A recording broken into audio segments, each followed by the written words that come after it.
Good morning, everybody. Welcome back to another episode, Ramblings from the Warp, much more organized this time. Joined by Kyle. We're still missing our dear beloved Christian. Everybody pour one out for our boy. Yep.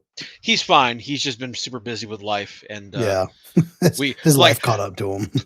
Well, I remember like forever and a day ago, like some really cool dudes that from Victoria had the Radio Free Histovan podcast, and they got like one day the podcast just like stopped recording stuff, and we were like, "Hey, what happened?" They were like, "Life," and I was like, "Get it, understand, Yep. understand." So I'll be honest, there's nothing really new out, and Yeah. there's not anything like Heresy exclusive out there that like had my attention right now. Yeah. We're struggling with the life bus right now too. We're all busy hobbying rather than contemplating or, thinking about Warhammer. We're too busy trying to build Warhammer because we're getting ready for Warzone. September You 25th. Come see us. you Houston. you. Okay, so on the other hand, yes, do come see us at Warzone. Um, Shameless plug. there was actually one of the guys in the chat that was like, he was asking about the raffle army, and he was like, "Oh man, I may not be able to make it to Warzone." And somebody was like, "You can still win the raffle army. You can still win it." And my dumbass, I commented, and I was like, "Yes, but you won't have the exclusive pleasure of having a beer with me. Is if And he's somehow like, having a beer with me is enough of a lure to like make you go to Warzone. But if it is, by all means, come have a beer." Like, right? but I'll give you a beer for every 2 hours you drove to get there. no, I can't do that because I know Duncan's petty ass will be like, "We went, Gabe, but we decided to go from Kentucky to Spokane, and then we came down. So you owe me a 30 pack." Like, nah. Let's get fucked up with Duncan. I didn't Yeah, say they'd be I've been expensive beers. The further you come, the cheaper they get. We eventually be drinking nothing but Keystone. yeah. Now I know, Kyle, you've been working on your list changes because you're doing some tweaks to your list. So you've been doing some hobby work. Oh yeah, I made a lot of progress, and then I got busy. And I was very sad. I had 2 days of good progress, and now it's like, I still Now got you got to more to find the do. zone again. Yeah, I gotta find the zone. Yeah. Yeah, I got interrupted. I've been working on probably the most first world problem shit you're ever gonna hear. Yeah, So I finally got all of my display cabinets built and up, and they look good. and I have my army list of all my models that I own.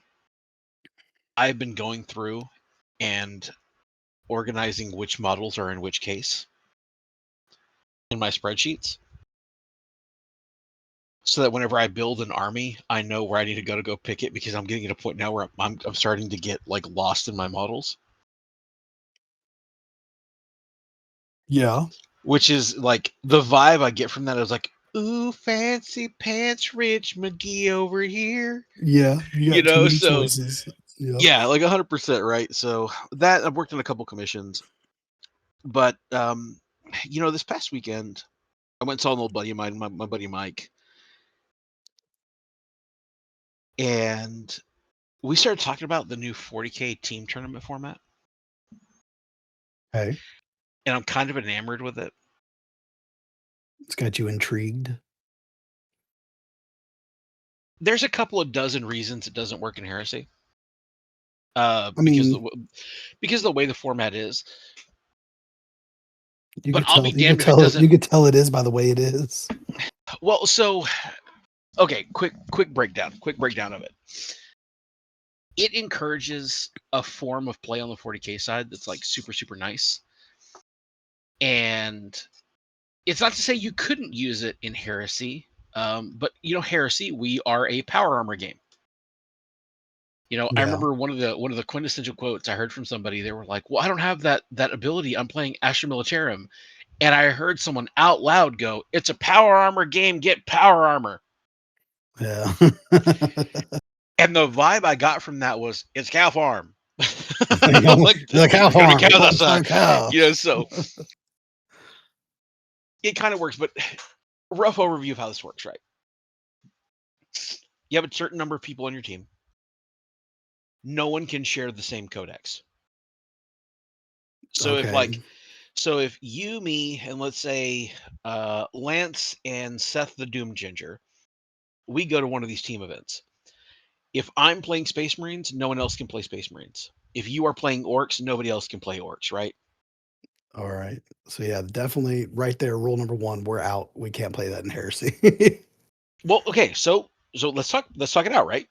You kind of can, but you kind of can't. I mean, I'm not I switching to can Astra say, Militarum. well, no, but what I can say is like, okay, Kyle's playing Thousand Suns, cool. Nobody else can play Thousand Suns. Yeah. Oh yeah. Definitely. Definitely, You we know what can I do mean? it as Like, chapters instead of species. Yeah. yeah, which isn't necessarily bad either because one, it would address what you're always kind of upset about, which is just like I'm 90% sure that both you and Eric South are placing bets as to how many Iron Warriors players they will see at a given event. Yes. And then and the numbers always starts with a two, as in too damn many. You know, I appreciate Iron Warriors. I like Iron Warriors fluff, so I don't mind it. Like, it doesn't bother me that I play against them. But Oh, the now don't second get me thing wrong. is, I'd be saying this if it was any legion, not just Iron Warriors. They're just the one it is. Like you could have too many Ultramarines. You could have too many Iron Hands. Like don't get me wrong. It's not just so Iron Warriors. that's one thing it does. The second thing, 40K has like pre-cut mission objectives. Like, not in the sense of like you take this and these are your only mission objectives. It's more of like if you take, say, Purge the Foe, you will have specific missions on each table based on the other person's mission objective. So if you have Purge the Foe and like Reconnaissance, you will each have respective missions you're going to go on based on that matchup on the map that you're playing. Right.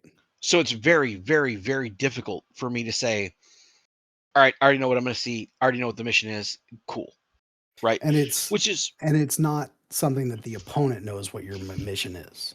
no, everyone knows what everyone's mission is. That's what makes it Oh, tough. okay. Okay, so it's open. So you there is a I have to do my mission, but also stop you from getting your mission done. Yeah. And then there are other missions that say, if you make this happen, you turn off that mission. Yeah. Okay. So it's pretty cool, right? And the reason why that part doesn't really work in Heresy is because we're narrative driven. I do know that there's a conversation going around of having certain games on the Texas circuit have an interlinking storyline, which I'm not That'd be against. cool. Yeah. It's pretty cool. But man, that team aspect really, really pushed my buttons in like a really positive way where I was like, man, I kind of want to do that. And then I was like, oh, I got to play 40K. Hard pass. Hard pass. Yeah. And not because, like, don't be wrong, like I don't hate 40K. It's a matter of I don't have the models to play 40K anymore. So I'd literally be starting from scratch and I'd be joining somebody's team and like it'd be one of those like you're the fifth kid on dodgeball where they'd be like, well, this guy's Space Marines and this guy's orcs and this guy's Tyranids and this guy's Astra Militarum. So what are you gonna be? I was like, I guess I'll be Tau. Yeah. Condoms for life. That's part of it. The other part of it is, I always promote Heresy. Heresy is my primary game. I enjoy Heresy a lot. I just don't know how to get an interlinking storyline that doesn't go off the rails. Right? Because you want there to be like a build up, right? That's the whole point of having an interlinking story is you want it to have a build up and like a climactic moment at the end of the event circuit per se, right? But you also want to have something to get everyone staying in the circuit, right? That's Yeah, kind you of the want to have reason some why you do consistency that. of Is so, attendance. yeah, we play in San Antonio, Austin, Houston, whatever else, like we tie all those stories together. But then we get into like what we've seen in other organized play for Heresy. Like really cool dude out of Dallas named Lucas does the Taking of Fear stuff. Love that stuff. He's never run a bad event, right? But I will say I was super pissed I had to fight a Praetor that was more aggressive than Angron because of characteristic scales that could just be added from game to game to game. I definitely feel that. Right? That is something I don't want to see. I wouldn't mind seeing like an upgrade here, an upgrade there. Like you can have one per squad, then when they die, it goes away. Like I could see doing something like that, but tying the storylines together wouldn't necessarily be bad. But I want to get away from that crazy like you build this mythic hero that is somehow better than Primarchs. I don't want to have that happen. So it's I know that makes me sound super super picky. Like, make up your mind, Gabe. What do you want? Like, I don't know what I want. Yeah. Like, I'm like the dog that chases his tail. I don't know what I'm gonna do when I catch it. yeah, like cue Ryan Gosling in the rain, bro. I don't know. Um, I wouldn't mind seeing the events linked together. I wouldn't mind seeing something like that. I also wouldn't mind there being like some additional story plot stuff that happens that maybe changes the missions in some way.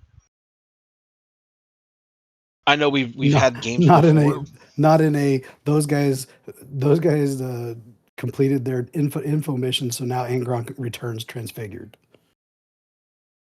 that made my ass itch so much.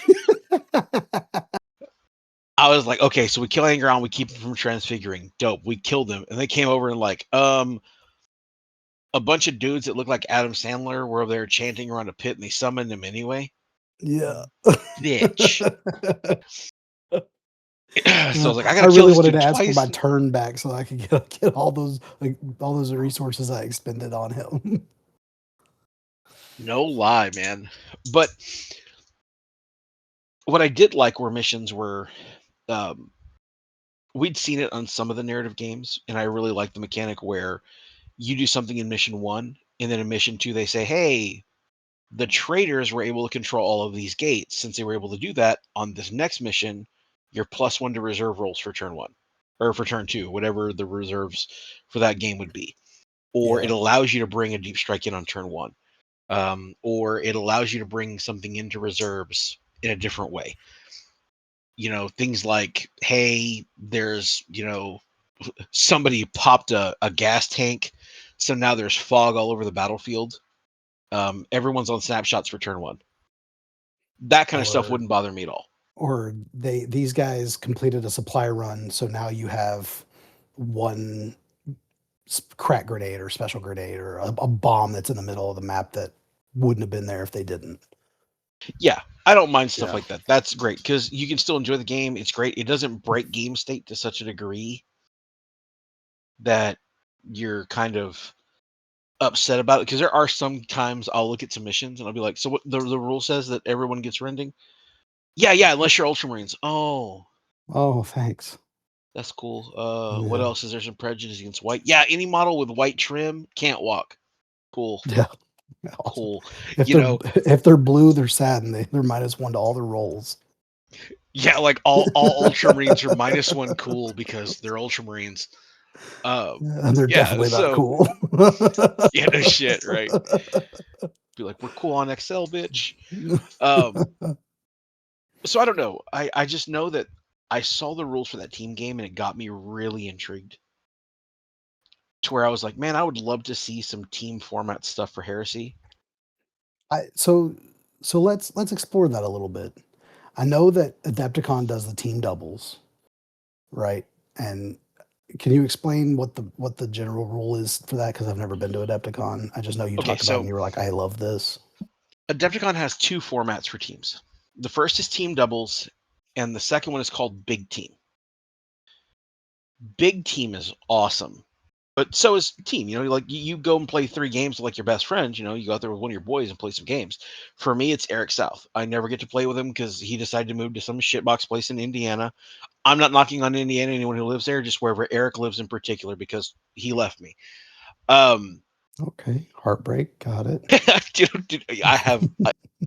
So small story there. Eric used to show up at my house with like 4,000 points of custodes every weekend, and we would roll dice for like 10 hours a weekend. Me and that dude got reps in. I missed those games. So when he moved, I was like, I see how it is, bitch. So I love he you, Gabe, but meets. I don't know if my wife would appreciate me doing that every weekend. I'm telling you, man, Eric was a G. So I meet him at Adepticon. We play together. So that's great because we're all going to meet at Adepticon. A lot of the guys are. I know that the year before last, I played with John Christensen out of Dallas. I got to line my Ultramarines up next to his 800 self-impaling hypodermic needle antenna sentinels.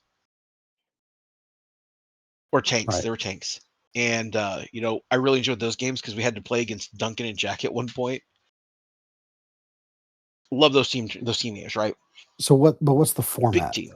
Well, so the format with those is each player brings 1,500 points, and you're playing a standard game, but 2 players per side. Okay. Cool. The big team format is where it gets interesting. Because the team tournaments are always three games in the event, right? It's 3 games across the afternoon. The big team, you have 4 players on your team, and each one has 1,500 points. And people were like, "Oh my God, 6,000 point games! That's crazy." That's not what the format is. The way it works is, say let's go back to our original Dodo Birds. It's me, you, Seth, and Lance. During the first game, you and I are teammates. Lance and Seth are teammates. When the second game comes around, you and I cannot be teammates. Lance and Seth cannot be teammates. We have to switch partners. Okay. The third game, the other 2 guys that haven't played together, they play together. So you play all 3 games with a different partner on your 4-man team. At 1,500 points. Yes. Okay. Which, okay, I will die on this hill. If you think I'm wrong, it's okay that you're wrong. I'm going to die on this hill. 1,500 point games make you better at playing this game. Oh, I wholeheartedly agree with that. 3,000 points is a lot. And 1,500 points will 100% tell you how much bullshit your friends can give you before you'll stop putting up with it. Yeah. I played my first game with Eric. Or no, I'm sorry. I played the team doubles with Eric, and me and Eric had a great time. When we went to do big team, oddly enough, it was me, Seth, Lance, and Eric. My first game, I have Seth on my team. And I'm like, "Hey, Seth, what are we going to do?" He's like, "I brought tanks. I'm going to shell them." I was like, "Okay, I'm going to go hold objectives." He's like, "Don't hold them near those people." And I was like, "Why?" He goes, "Because I'm going to shell them." I mean, could you shell them in their own deployment? Well, they're not going to be there very long. Okay, I'll do my best. I run up, I get shelled by my own guy. Yeah. Right? Because they drift, they scatter. We have 2 guys on an objective, and I'm like, "It's going to be okay." And he's like, "I'm going to shoot a shell." And I was like, "Cool, do it." He rolls it over, kills our 2 guys, we lose the objective. I'm like, "Whatever." The next round, we go to get new pairings. This time I'm with Lance. Lance brought a completely untested Dark Angels list with a bunch of models I had never seen before. Now there's Yeah. 2 problems. There's 2 problems there. One, I don't know what any of that does, so I don't know how to help him. Right. Because every now and again, like you've played with me before on like an APOC game, and like you've seen how Eric and I play and whatnot. Every so often, people ask a question like, "Hey, Gabe, what do you think about this and this?" I don't know, bro. I don't know what that thing is. It has 4 legs. Right. I don't know what that is. Well, it's the Extendio battle engine. I Sure. hear what you're saying, I know some of those words. but I don't know what that is. Like rules wise, I don't know what that is, right? But it was all cool. We still had a great time. Like there's no bad games when you do that. We go to our last game. I'm teamed back up with Eric, and we're playing against a Thousand Suns guy and a Night Lords guy. I hear from the other table Seth make a gentleman's agreement with his opponents that he could shell his own people. Yeah. So how much bullshit can you put up with? These are the Yeah. questions you have to ask yourself, right? But I love that format because you also get to see lots of different combinations. So our team had Ultramarines, Custodes, Dark Angels, and Iron Warriors. Which is why it's okay to bomb yourself because you're Iron Warriors.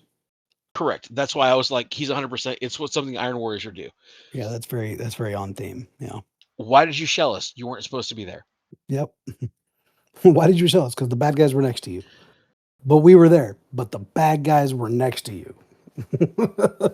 If you don't want to get shelled, you shouldn't have been in hugging distance. Right. So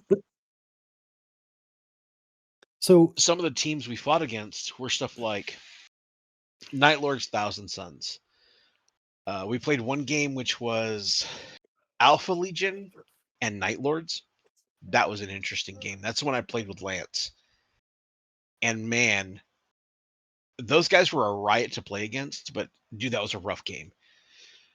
But those team formats are really nice because it's lower points, which has another cool side effect, and this is why, again, I'll die on this hill. It's a lot easier for me to get a new player to slap together 1,500 points than it is for me to tell them, hey, 3,000 or bust. Right. We've talked about this before, like jumping into heresy feet first. It's really hard to tell somebody, yep, 3,000 point list, go put together those 100 some odd bodies. Yeah, in a 3,000 point list, a centurion is necessary for to fill out your to slots to get you what you need. Yep. But they're not very powerful. They get outclassed, they get outshined by the other things that you can afford in a 3,000 point list. But in a 1,500 point list, all of a sudden they're Billy Badass because they are the biggest guys on the map, or they're not there. You know, you spend the points somewhere else because you don't need that many. What's the word I'm looking for? The load Detachments. detachments. Thank you. Yeah.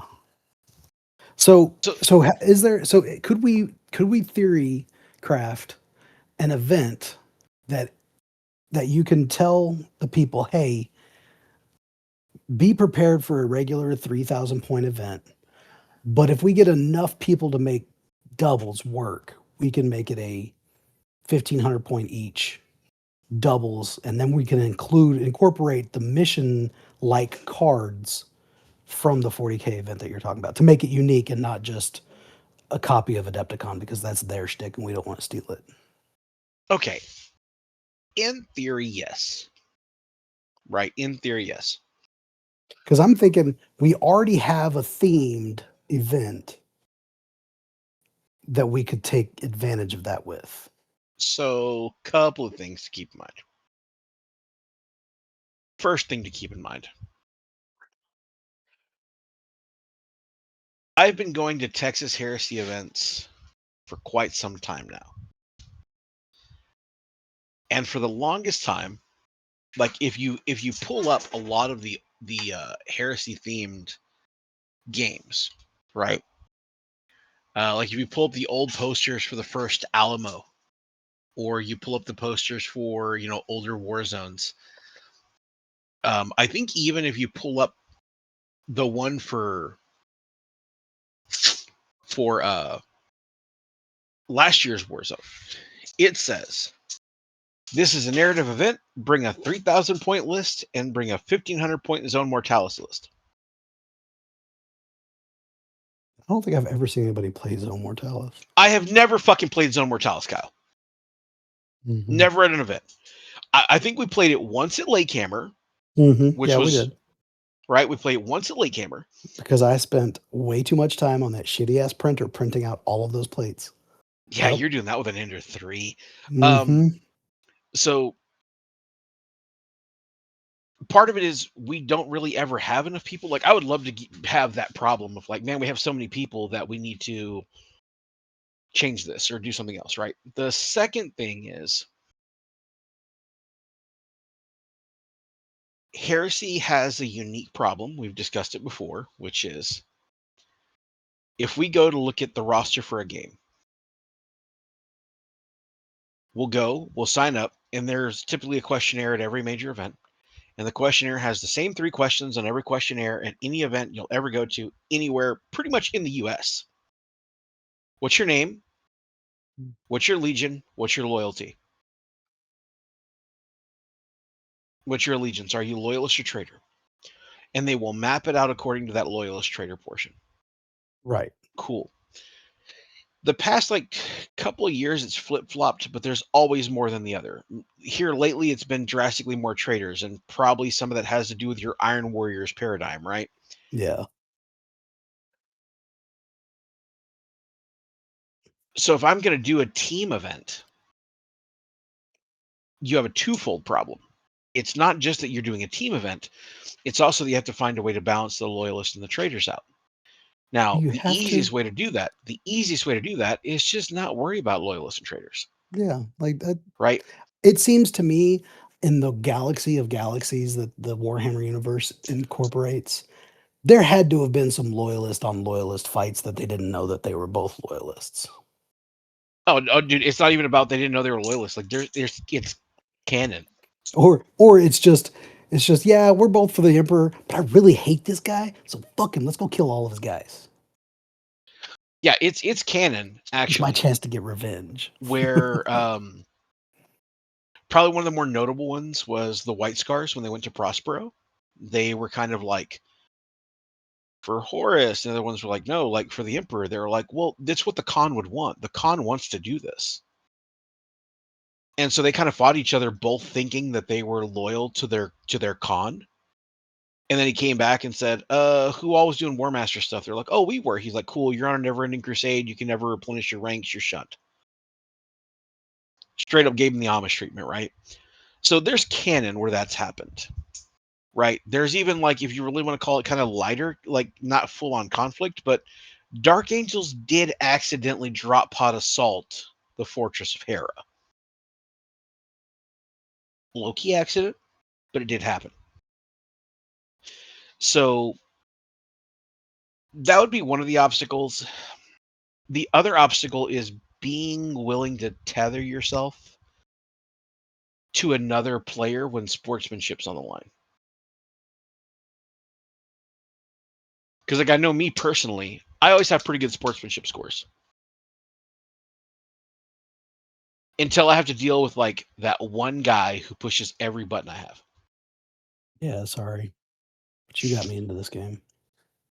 Right. So when you go to play players and then you come over and you're like, hey, yeah, our team's doing really good. Like, damn, what happened on sportsmanship? And you come over and goes, let me tell you what that bitch did. Oh shit. Yeah. So that's part of it is a lot of our score comes from sportsmanship. And so it does promote, having a good team with like a good attitude and a good fun, but you have to really like who you're teamed up with. And that's valid across all games, right? Yeah. This is where like that 40K heresy split kind of becomes a little bit more apparent because on the 40K side, I don't think they have a sportsmanship score. Yeah, I don't think they care. I know that they have a paint score. I know that they have a game score, and I know that they have like a maybe like some events will have like a vibe check kind of thing, but for the actual BCP stuff, I don't think there's a sportsmanship score. I could be wrong. Like you said, I haven't messed with it in a few years, so um, that's where it's kind of a little bit different. So I don't mind Heresy where it is. I would love to see team tournaments. I just, like I said, I don't know how to implement it. It might be one of those things where, we have to do team specific events where it's like 2v2 teams or we actually sign everybody up as teams and they only play as teams. But it's something I'd like to see. I'd like to see what we can and can't do with it. I think it'd be fun. I know it's been gnawing at me because that format looked really, really interesting. Removing all of the 40K-esque game style of it because I still don't really like where 40K is as a game. Dude, 40K players don't like where 40K is on 11th edition. Well, it's like, I talked If to TikTok and Reddit tell me anything, it's that nobody likes what they've changed. no, so the game is still solid, right? It's not bad in the sense of like rule set. There's a lot of guys who don't like the rules. But for me, what I myself don't appreciate about 40K is GW has become the Jerry Springer of tabletop games when it comes to 40K. Games Workshop will release a model, and it will be the most overpowered, wild, crazy ass model there is. Point and case defilers, right? And it reminds me of that comedian. Was it Pablo Francisco? Where Okay. he's like, oh yeah, here's a knife. Do something with the knife. Talking Oh about the yeah. fights on Jerry Yeah. Springer, right? Yeah. And then 2 months down the line, GW will do an FAQ and they'll be like, why were you guys using that model? My God, you're such pieces of shit. Y'all use that model so aggressively. We had to nerf it because y'all just bought all of them. Bitch, you created the problem. Right. You know, that's part of the problem. And when the designer of the game is creating that kind of an environment, dude, you can't help but bring out the sweats, bro. Yeah, and I mean, You know, and on top of it's that, happening in 30K too. if you look at the way ranked play works in 40K, and this is what's really crazy, is 40K actually has rankings, right? You don't just get ranked by your wins and losses. You get ranked on the number of RTTs and the number of GTs you go to. And depending on what the count is what dictates if it's an RT or a GT, right? You lose points for not attending so many games within a certain amount of time. Yeah, so they're making it more of a commitment. Well, they're forcing you to go to more events to try and like flatten the curve on guys. Because what was happening, and I know this for a fact, it was happening because I saw it for the first time. I want to say like 7 or 8 years ago. I saw this. It was during 8th edition. We were doing an event in Odessa, and I went to go play, and a guy showed up from Hawaii, Good Lord. and we were like, "What the fuck?" He goes, "Oh, I'm here visiting family or whatever," and I was like, "All right, cool, whatever." And he's got the team jersey shirt and all the bullshit, and the dude showed up with a fully proxy Death Guard army, Okay. and somebody was like, "That guy's ranked 3 in the world." We're like, "What?" Yeah, so it used to be what they do is they would just go find the smallest events they could go to and just fucking stomp everybody.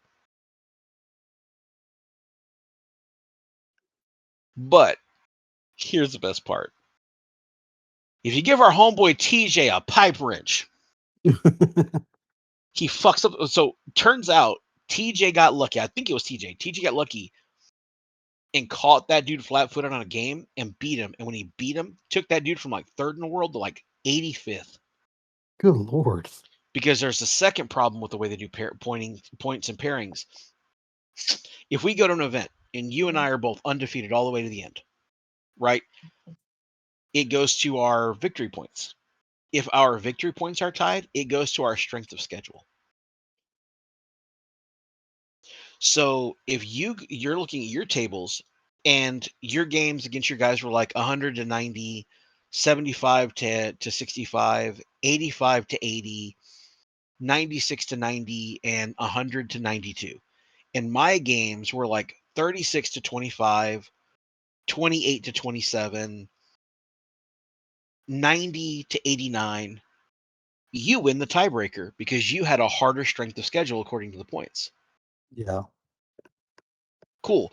That happened to me at that same event. And me and one of my very friends, Cole, almost had to like have a grudge knife fight in the back.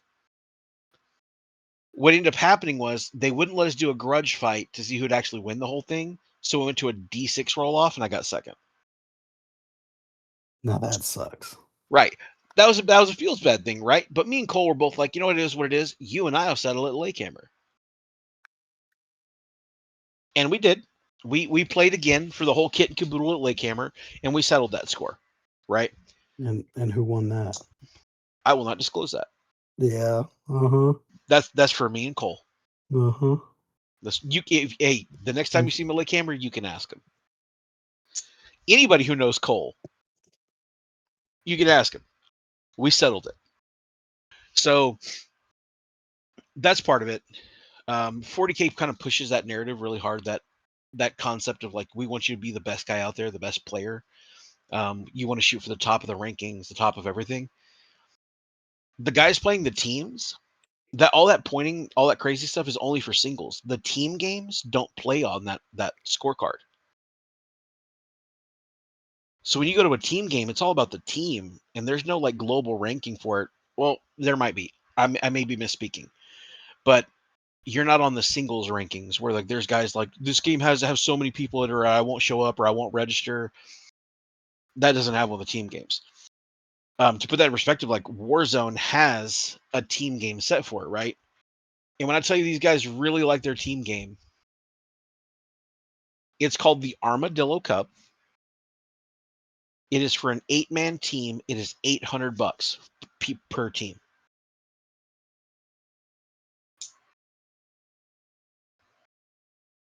I want you to know all but 6 tickets have been sold. Does that $800 go to the prize pool? I mean, not prize pool, but the winnings. I would assume so. I would assume so, but I don't know. Like I said, I don't really play that circuit. It's super interesting, and I wouldn't be against learning more about it and like going and checking it out. But the fact that it's 8-man teams at $800 a team, and they're down to 6 tickets left for it. Yeah, that's pretty good turnout. Yeah, like that's pretty good.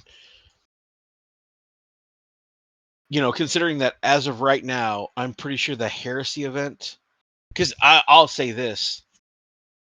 This is specifically for the Heresy players, and I want y'all to hear me. Hear it and take it with all the offense. Y'all got your ears on? Okay, I want y'all to hear me. Listen to me. Follow me. Stop waiting until the day before to buy your fucking tickets. If you're going to go to Warzone, if you're going to go to Alamo, if you're going to go to TXO, if you're going to go to WarGamesCon, buy your tickets. For the love of God, I think right now there's like 20 or 30 people that have been talking actively about Warzone. Hey, man, I'm paying this for Warzone. I'm bringing this to Warzone. Me and 4 of my other friends, 4 to 6 of us are coming from here, blah, blah, whatever. Yeah, they've only sold 7 tickets. Yeah. And it's not to say that... Where you at? And what sucks is Warzone is going to have a bunch of players. I can guarantee it's going to have a ton of players. But they're going to wait until like the week up to buy their tickets, and it's infuriating.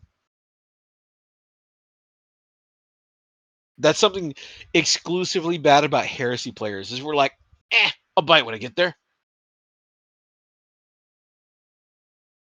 I met Seth once. He knows I'm coming. Yeah. That's one of those things that honestly, like, that's a button pusher for me. Is like, from an organization standpoint, it's really hard for us to guarantee cool and awesome things for people when we don't know what the count's going to be. I mean, that's true. Yeah. I would love to say, like, hey, you come to Warzone, everybody walks in the door, it's going to be a goodie bag in every hand and a cap in every ass. But I can't say that. Because I don't know how many people are going to be there. Right. It's like, well, I looked at the tickets on the week before, so that I got to have a week to put it all together.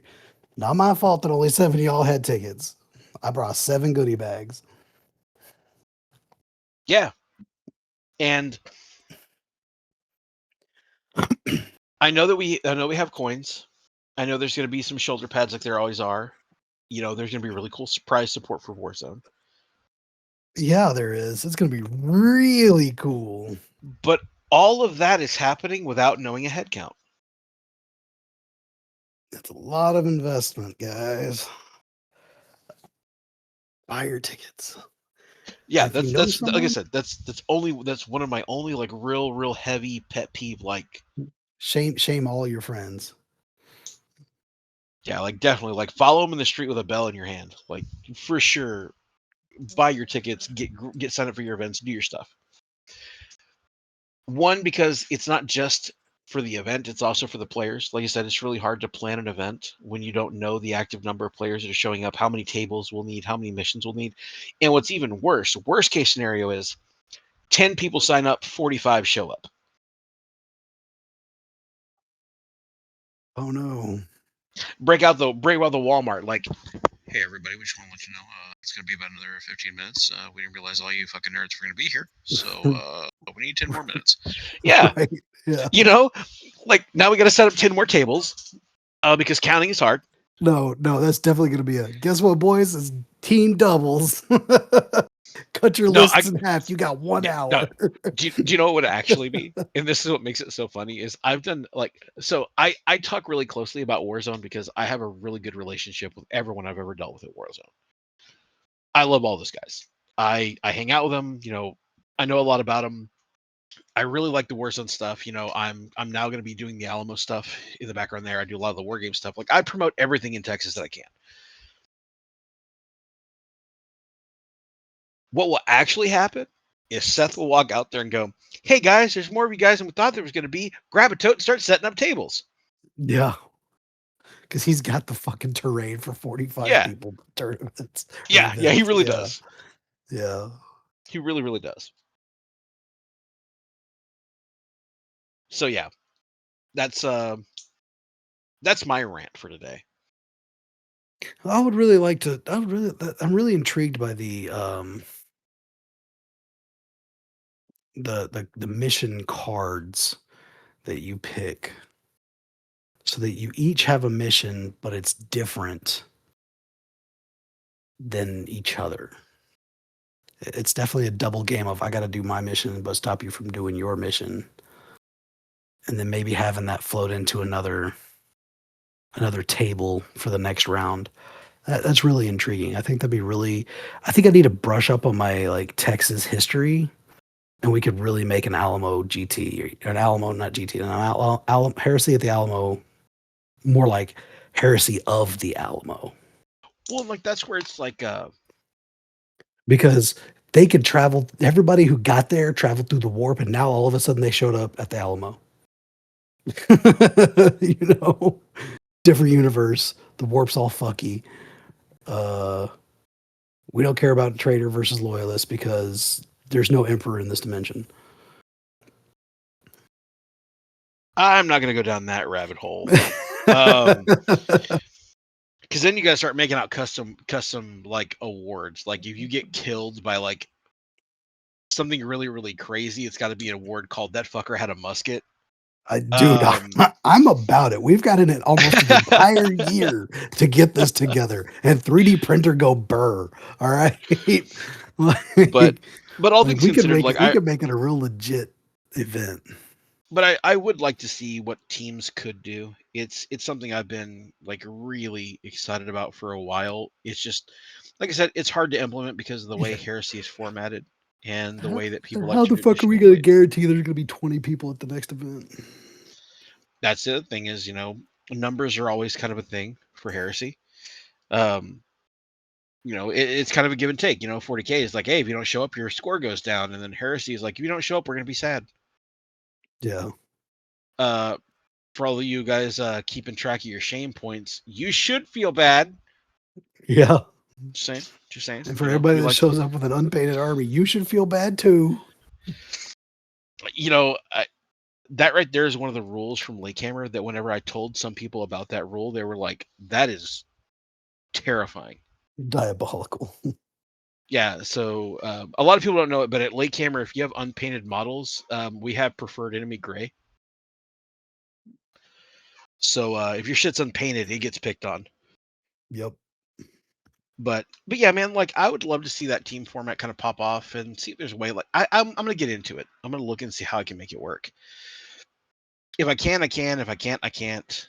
I'll find out. Um, I think one of my biggest like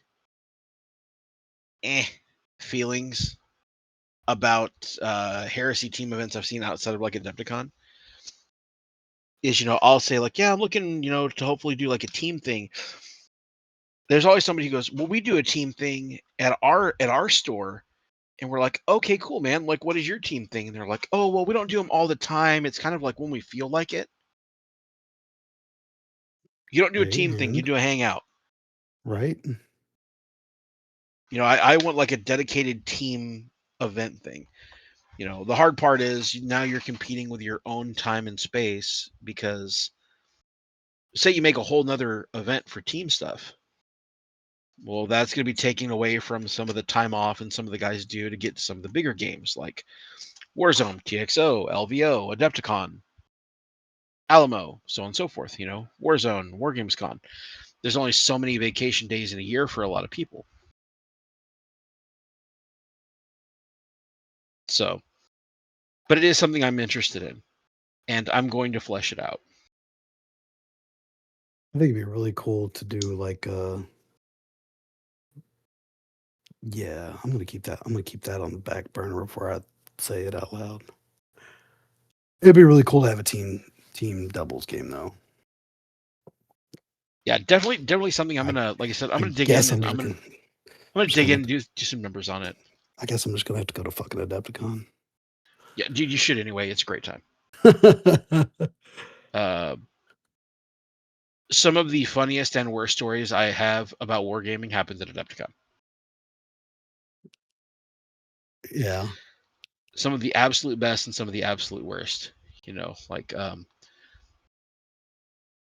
Duncan has seen me like in a bathroom, half naked, puking my guts out. Yeah. And Thinking you're gonna get pink eye. then I pounded 4 bottles of Gatorade, went out, turned it back on, and somehow pulled out a win half dazed. Like, I always have a good time at Adepticon. We always have good stories. There's a lot of really cool dudes up there, a lot of really fun formats. And yes, I also have to remember there's a narrow window of what I play at Adepticon. There's team doubles and then there's the big team, but there's also all of the Fearic stuff. There's also a game that gets played on Sunday that I never stick around for because I'm always, leaving to drive the 20 some odd hours back to Texas. But it's called Rack and Ruin. And I think it's like a 4,000 point game. Ooh. 4,000 points. Yeah. That's a riot. Like, hell yeah, man. I got an extra 1,000 points to do hood rat shit. So there's a lot at Adepticon, and I always like for the guys that go with me, I kind of do it the same way I do every other event, which is I'll ask you like, hey, are you going? Yes, I am going. Okay, cool. What events are you wanting to play in? And for you, actually, there's a whole other thing that can be done while you're there, and that is like seminars. Yeah. You can go to hobby seminars, you can go to paint seminars. You can I like now there are a couple of them. I'm not throwing shade on anybody. There are a couple of them that I remember looking at them and being like, okay, I guess that's a class. Was it like I remember basket weaving, underwater basket weaving? in the sense of the hobby world, it pretty much is. Like there was one class that was like how to prime your models with aerosol cans. Don't tell me you have to pay for a 5-minute course. Oh no, it's a 2-hour course. Mm-mm. No, it's Now, not. now, now, in my mind, there's a couple of those courses. Like for me, I'm like, really, you guys show somebody using an aerosol can? And I remember I made that comment one time, and Duncan corrected me hard, and I'm like, you're 100% right. My bad. I was like, really? There's a class for that? He goes, hey Gabe, can you tell me how to airbrush this like this? I'm like, I don't know how to do that. He goes, then stay in your fucking lane. Um, and he's 100% right. What is easy for me now, dude? I've been playing this game since 1994. I literally started this game as a child and got all the way up to this point now. So there's tons of techniques and things that I've still never done. Like I just started trying to do sponge technique. This is apparently like a huge thing that's been on the internet for years. Yeah, I saw a video about that today, and I was like, "Oh, okay, look, another painting technique I don't think I'm ever gonna get to." So I don't knock any of the seminar classes because they're 100% right. Like what is easy to me may not be easy to somebody else. I don't I remember what it mean, was like to use an aerosol can, and then I thought back on it, and I was like, "Holy shit, they're right!" Because the first time I used one, I was actually trying to paint blood angels, and if you listen real close as I say this, you're gonna hear a lot of the old heads start like groaning, moaning, and like screaming into the warp right quick. If you use the Blood Angels red aerosol can while it was too hot outside, it turned orange. oh really? And I don't mean like, oh, it's a little off orange. I'm talking that's a fucking tangerine. That's awesome. And I went out there to spray a Land Raider, bro. And I hit it. I walked inside. And I remember looking at it, my dad was like, thought you were using red. Now, adult me would have been like, I too can see it's fucked up. But young me was like, it was. I don't know what happened. Then as I got more and more into the hobby, I started learning like temperature messes with aerosols. That's why most people go with airbrushes because you don't get temperature changes. I learned about dusting and like it because if it's too hot and you use an aerosol, you get this little like almost like a lint dust kind of material on your models. It's where the paint dried before it hit the model because it was so hot. You know, that's all explained in a class that I made fun of, and that was on me. So there's tons of seminars. There's some on like how to build dioramas. There's some on all that kind of stuff. And funny enough, I actually think that Warzone is going to have a speed painting competition this year. Yeah, you said that Friday morning, right? September 25th in Houston at Warzone. Yeah, I think so. Seth hasn't given me the hard details on that one, but he's really said like, yeah, we're doing this. So I'm hoping he's going to like give me some information to share on that at some point. I'm hoping he's still doing that because I've been like building a travel box to go do that. But yeah, it's Adepticon is a different kind of experience, man. You should definitely check it out. If for no other reason than you can meet friends that aren't me. Yeah, I can meet all these legendary people. I don't know if I'd call them legendary. I mean, Duncan talks in banjo plucks per second. So does Jack. Then there's Jamie, which Jamie's cool as hell. I never have anything bad to say about Jamie. Ben Marsh, good dude. And then all the other guys I always see while I'm up there. You know, I see Eric and all those cats, and I meet a bunch of the other guys. You meet a lot of people. You know, Jason who puts on the BAG and all that stuff. Adepticon is just like the melting pot of wargaming, dude. It's worth going. As much as like Warzone, everything's really cool. Like I love Warzone. I'll always attend Warzone. Alamo, I'll always attend Alamo. You know, because it's in my home city. But when we start looking at places where you go and you see a lot of people, the big shocker for like Seth and Lance when they went, you know, Warzone, like their biggest attendance was like, they're like, oh, we have 40 players. I'm like, that's respectable. 40 players. So Adepticon doubles, I think, had 80.